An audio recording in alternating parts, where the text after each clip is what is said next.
Salut tout le monde, j'espère que vous allez bien. Moi pour ma part, ça va plutôt bien, ça va plutôt bien. J'ai juste eu petit problème. Donc comme je vous ai dit sur Twitter, pour ceux qui m'y suivent, à la base aujourd'hui il devait sortir une vidéo découverte, que donc j'ai monté et tout bien, hier soir, tranquille. Et là vous voyez, à l'heure où je vous parle, normalement je devrais être en train de l'uploader sur YouTube. Je devrais. Je sais pas ce que j'ai foutu. J'ai plus du tout de montage.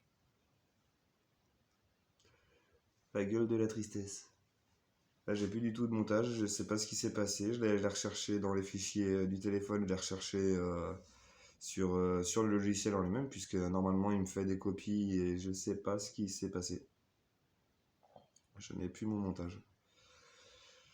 Et ça me fait vraiment chier parce que j'avais mis presque 5 heures quand même, mine de rien. J'avais essayé de faire un truc bien chiadé pour la dernière fois avec le Wico avant de passer à l'iPhone, à la qualité de l'iPhone. Comme là, ça y est dessus, j'ai enfin trouvé quel, quel, je viens de dire le mot, quel logiciel je vais utiliser avec l'iPhone. Et ouais, normalement, ça devrait beaucoup mieux donner.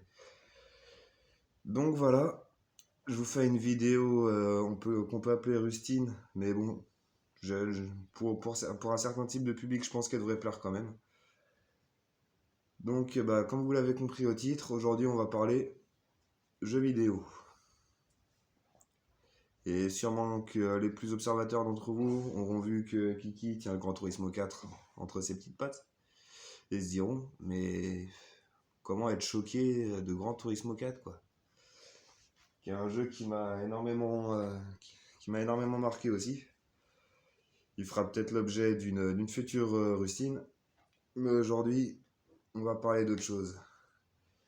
Ah, non, t'inquiète pas. Tu vas pas rester sans accessoires. D'ailleurs, je vais te le donner tout de suite ton accessoire parce que je connais tes petits nerfs, tu risques d'en avoir besoin.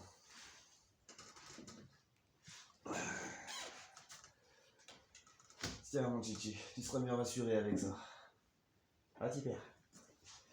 Hein? Oh non, c'est pas excessif, crois-moi. Donc, aujourd'hui, nous allons parler d'un autre jeu qui m'a énormément marqué, un petit peu plus tard. Il est sorti en janvier 2006 au Japon et sur notre territoire en Europe, il est sorti le 3 novembre 2006. C'est un jeu qui a fait énormément de polémiques. Je vous lirai pourquoi dessus un petit peu après. Je vais bien entendu parler de Rule of Rose. Alors, vous m'excuserez pour la prononciation. Je suis pas du tout anglophone. Donc voilà, Rule of Rose. Ce jeu qui est décrit comme un survival horror, voilà. Et honnêtement, pour moi, il est plus que ça. Oui, il y a un aspect survie, oui, il y a un aspect assez horrifique dedans. Mais c'est surtout un jeu qui va venir puiser dans vos... Comment dire? Qui va puiser sur vos nerfs, en fait. C'est un jeu qui est extrêmement compliqué, avec une atmosphère autour qui est vraiment très particulière. Et donc, je vais aller directement à la polémique avant de vous parler un peu plus en profondeur du jeu. Alors, je vous avoue honnêtement, je me suis pas embêté. Là, je vais vous réciter du Wikipédia. Alors, Rule of Rose a été au cœur d'une controverse autour de la violence dans les jeux vidéo, provoquant des réactions parmi les hommes politiques européens quant à un contenu du jeu supposément ultra-violent. Cette réaction a commencé à partir du 10 novembre 2006 où une critique du jeu est publiée dans le magazine Panorama intitulée Pour gagner, enterrer vivant un enfant. Ça, j'y reviendrai peut-être un peu plus tard. La critique signée Guido Castellano dénonce un titre sadomasochiste dont les personnages sont homosexuels et pervers. Il y a un côté pervers, mais pas de, enfin, il y a de la perversion, mais pas dans le sens où on le croit. Pour le reste, pour l'avoir fini, bon. Ouais. Et une petite fille enterrée vivante. Et en réalité, un plagiat déformé d'un texte publié sur un forum au mois de mars de la même année. Alors, faut savoir une chose, c'est que cette personne-là, Ça, je l'ai appris dans une vidéo de Conquerax. Cette personne-là n'a pas joué au jeu, en fait. Donc c'est pour ça qu'en fin de compte, sur ce qui est dit là, bah, pour peu qu'on ait joué un tout petit peu au jeu, on se rend compte que c'est une énorme connerie. On se rend compte que c'est une énorme connerie. Alors, le jour même, le maire de Rome, Walter Veltroni, appelle le gouvernement appelle le gouvernement à interdire Rule of Rose en Italie au nom de la protection de l'enfance. Le 16 novembre, Franco Frattini, alors vice-président de la Commission européenne, publie une lettre ouverte au gouvernement européen pour les alerter sur les dangers des jeux vidéo violents, citant encore l'obscénité du titre et souhaitant qu'ils soient interdits aux moins de 18 ans en Europe. Le jeu est déjà évalué à 16 ans et plus par le système PEGI. Des réactions s'ensuivent aux États-Unis où le jeu sera finalement annulé. Il faut savoir qu'au Royaume-Uni, où le jeu sera finalement annulé. Au Royaume-Uni, en Angleterre, ils ne l'ont pas eu. Ils n'ont carrément pas du tout pu y jouer. En France, le député UMP Bernard Despierres reprendra la polémique et, soutenu par Jacques Rémillier et Lionel Lucas, déposera un amendement visant à l'interdiction de certains jeux vidéo à la vente et à la location. Demandons-nous simplement comment un enfant ou un adolescent complètement immergé pendant des heures chaque jour dans un monde virtuel fait de violences gratuites, de meurtres et de tortures sort-il de ce jeu? Alors déjà, bon, comme quoi il y a vraiment des conneries des fois qui sont assez flagrantes. Un enfant ou un adolescent? Bon, un grand adolescent alors. Bon, ceci dit, je sais qu'il y a des parents qui achètent des jeux moins de 18, enfin plus de 18 à des enfants, mais là c'est la faute des parents. C'est les parents qui sont irresponsables. Ce n'est pas la faute des studios de développement, ce n'est pas la faute des jeux vidéo. C'est les gens qui en font une utilisation de merde. Est-il encore apte à distinguer le réel du virtuel, le tolérable de l'inacceptable? Rule of Rose est encore cité comme exemple dans lequel, selon Despierres, le but de ce jeu est de violer, de battre et de tuer une jeune fille. Il n'y a pas de viol dans ce jeu. C'est un appel à la violence, à la mort, au viol. Or, rien de ceci n'apparaît dans le jeu et plusieurs journalistes le remarqueront. Vous voyez ce que je vous disais. Lionel Lucas renchérira dans une interview donnée à la chaîne LCI en parlant de nazisme ordinaire. C'est quand même des mots qui sont très forts. Le nazisme, faut pas oublier comme ce que ça a été, c'est des millions de morts. Hein, c'est pas juste un jeu vidéo qui effectivement est prenant et effectivement, c'est aussi le but d'une œuvre vidéoludique, c'est de vous emmener avec elle. C'est de vous faire voyager. Si, je sais pas, je vais vous dire une connerie, si le Seigneur des Anneaux s'était passé à Bastille ou en Seine-Saint-Denis, ça aurait émergé personne, tout le monde s'en battrait les couilles royalement. Ça reste le but, c'est le but d'un univers vidéoludique, d'être prenant, d'être, voilà. Enfin bref, Bernard Despierres est revenu sur ses propos à la suite d'une demande de Guillaume Limousin, le directeur général européen du distributeur du jeu Digital Bros 505 Games. Je sais, normalement il faut le dire en anglais, mais j'ai pour un oui. Pour finir, toutes les personnes ayant joué et fini le jeu n'y ont rencontré aucune scène de violence sexuelle. Donc voilà. Comme quoi, bon, faut... Avant de juger un jeu, faut y avoir joué. Et pour y avoir énormément joué, moi je peux vous dire que ce jeu, je le recommande. Parce que oui, il est bouleversant. Moi, bon, je l'ai pas eu en 2006. En 2006, je jouais à ce jeu-là principalement. J'y ai passé des heures, des semaines entières. Donc je ne l'ai pas eu à sa sortie, je l'ai eu quelques années après. Et donc pourtant moi j'étais adulte, hein, j'avais à peu près la vingtaine quand je l'ai eu. Et c'est un jeu, oui, qui m'a profondément marqué. Alors, je fais attention quand je l'ouvre et tout. Comme il est à cause de toute cette controverse, du coup il n'a pas été vendu non plus à énormément d'exemplaires. Et c'est vrai que maintenant il coûte quand même relativement cher. J'ai pas les prix en tête. Comme bon, de toute façon je compte le garder, je fais pas de spéculation sur les jeux vidéo. Tous les jeux que je garde, c'est parce que je les aime et que je compte les garder. Un petit peu comme ma collection personnelle. Alors, voici le mode d'emploi que je trouve franchement beau. Ce que je regrette qu'on ait pu avec le dématérialisé, quoi. On n'aura plus de... vous voyez, comme ça de beaux modes d'emploi avec, dedans des petits dessins, des petits.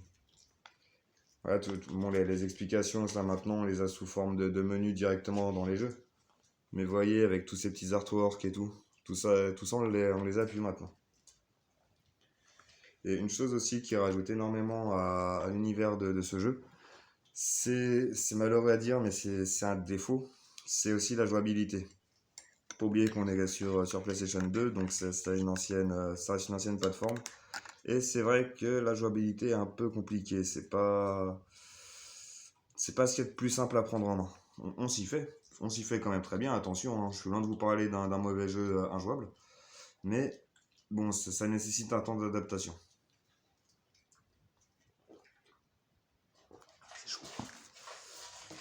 Donc, je voulais vous lire au moins le petit résumé, enfin la petite introduction de l'histoire. Voilà, c'est pas très long, je vais vous lire la préface et ce qu'ils disent de l'histoire. Donc, Angleterre, année 1930. Jennifer plonge par mégarde dans un monde surréaliste, une société qui n'est pas dirigée par des adultes rationnels, mais par des enfants dissipés. Elle découvre que l'innocence supposée peut laisser place à des règles absurdes et cruelles. Ayant juré fidélité au serment de la rose rouge, les enfants vont très vite basculer dans l'inimaginable. Bienvenue dans notre club. Et quel club? S'il te plaît, Gipsy, tu peux aller à ta place?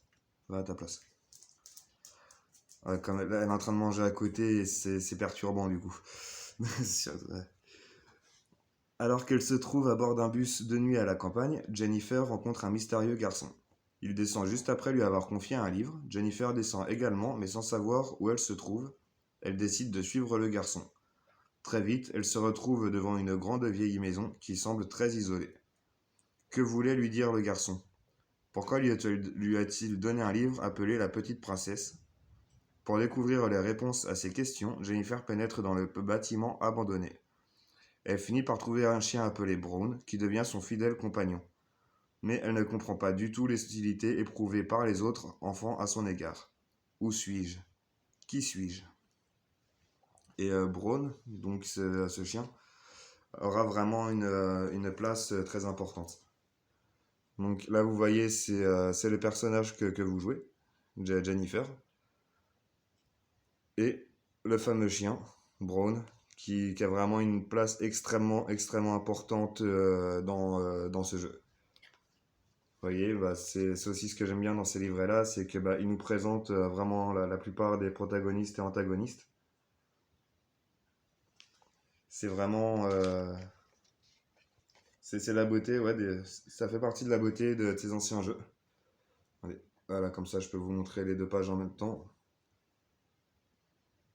Vous voyez, c'est vraiment... je trouve ça assez passionnant. Je trouve ça assez passionnant de tomber... je vais essayer de vous trouver une image un petit peu grande pour pouvoir vous la montrer ou qui montre vraiment un petit peu le jeu pour que vous ayez un petit aperçu de son aspect. Parce que malheureusement, j'aurais vraiment aimé. Mais je n'ai pas de système pour pouvoir extraire le rendu en fait. Je ne peux pas vous filmer directement une partie. Mais bon, comme là vous pourrez apercevoir, c'est quand même très sombre. C'est vraiment très sombre tout le long. C'est vraiment un univers extrêmement oppressant. Et honnêtement, pour du PlayStation 2, les graphismes sont vraiment sympas. Pour un jeu PlayStation 2 de 2006, honnêtement, au niveau graphisme, on n'est pas lésé. On n'est vraiment pas lésé. C'est vraiment très agréable à regarder. Donc, malheureusement, non, j'ai pas. Il n'y a pas d'image assez grande à vous montrer. Je sais plus si je vous ai montré le dos de la boîte. Alors, cette phrase, elle colle on ne peut mieux au jeu. Comme l'histoire est belle, l'histoire est magnifique. Mais honnêtement, c'est vrai qu'il y a une cruauté qui est assez énorme dans ce jeu. Et honnêtement, même si on sort complètement de ce que je vous montre d'habitude, ça me fait extrêmement plaisir de vous en parler. Si je peux vous le faire découvrir, je pense que vous pourrez trouver des let's play sur YouTube assez facilement. Et honnêtement, si je peux éveiller la curiosité chez vous d'aller voir ce jeu, pour moi, j'ai tout gagné. Pour moi, j'ai tout gagné parce que ouais, c'est vraiment un jeu, une histoire qui mérite d'être connue. Et en même temps, bah, qui montre vraiment aussi l'absurdité de certains politiciens qui veulent en fin de compte faire parler d'eux sur des sujets soi-disant polémiques. Comme je dis, oui, c'est un jeu qui est traumatisant, mais dans le bon sens. Après, comme je dis, moi j'y ai joué en étant adulte, et je dis très honnêtement, un gamin de 14 ou 15 ans, même si maintenant ils sont habitués à jouer à des jeux ultra violents comme GTA et tout, un gamin de 14 ans, 15 ans, je le laisserai pas jouer à ce jeu. Enfin, moi personnellement, je lui dirais, non, bon, après moi j'ai pas d'enfant. Mais j'aurais du mal à laisser un jeune enfant y jouer. Enfin, un jeune adolescent y jouer. Comme, c'est pas. Il n'y a pas de scène vraiment très gore. Bon, il y a quelques petits combats. Bah, vous avez vu qu'elle avait un pistolet. Il y a quelques petits combats. Mais enfin, oui, il y a du combat, mais c'est pas l'aspect violent en fait qui retourne le cerveau. C'est vraiment tout cet univers oppressif. Et ces enfants qui, oui, ont- un enfant, contrairement à un adulte, il n'a pas vraiment de limite morale. Du moins, quand il est jeune, il n'a pas vraiment de limite morale s'il est mis vraiment. Si les enfants sont mis. Là, ça montre vraiment un excès de fou malade. Et on se demande jusqu'où ça va aller. On se demande jusqu'où ça va aller. Et il y a des scènes qui sont complètement surréalistes, mais en même temps crédibles. Et c'est là où vraiment ce jeu réussit à signer un tour de force qui est incroyable, c'est que c'est crédible. Ça paraît fou, mais pas loufoque. C'est pas quelque chose d'absurde, on n'est pas dans le burlesque. Et c'est ça qui est vraiment. Waouh! C'est ça qui est vraiment impressionnant. C'est ça qui est vraiment impressionnant. Et honnêtement, oui, c'est un jeu, quand on y a joué, quand on a pris le temps de. Même sans le finir, mais qu'on a pris le temps d'avancer dans l'histoire, de comprendre un peu d'essayer de comprendre l'univers. Parce qu'en fin de compte, honnêtement, même encore aujourd'hui, quand je le relance, j'arrive encore oui, à découvrir des petits détails, à interpréter encore autrement certaines choses qui se passent et qui sont, mais vraiment, c'est un autre monde. C'est un autre monde et ouais, ouais. On n'en sort pas indemne. On n'en sort pas indemne. Et pour ceux qui aiment les jeux vraiment un peu psycho, quoi, c'est qu'on va dire, mais ouais, c'est vraiment psychologique. Ça joue beaucoup sur le côté psychologique. Pour tous les gens comme ça, franchement, je le recommande énormément. Si vous arrivez à le trouver, certes, il est un peu cher, mais honnêtement, ah, faites-vous plaisir. Si vous pouvez, faites-vous plaisir. Voilà, donc je vais pas tarder à vous laisser là parce que ouais, je viens de voir que ça fait quand même déjà 18 minutes de vidéo.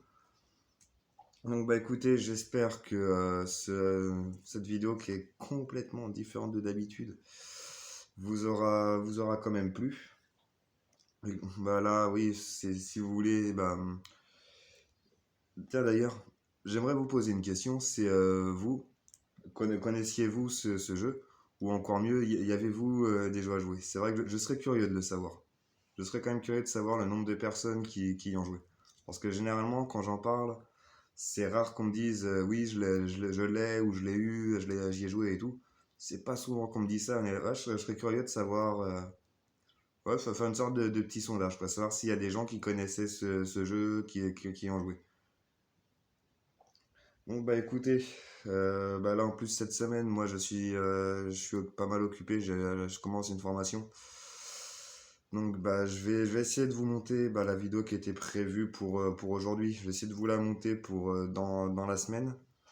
Ou sinon vraiment, bon dans le pire des cas, je la sortirai lundi et puis du coup ça me fera décaler.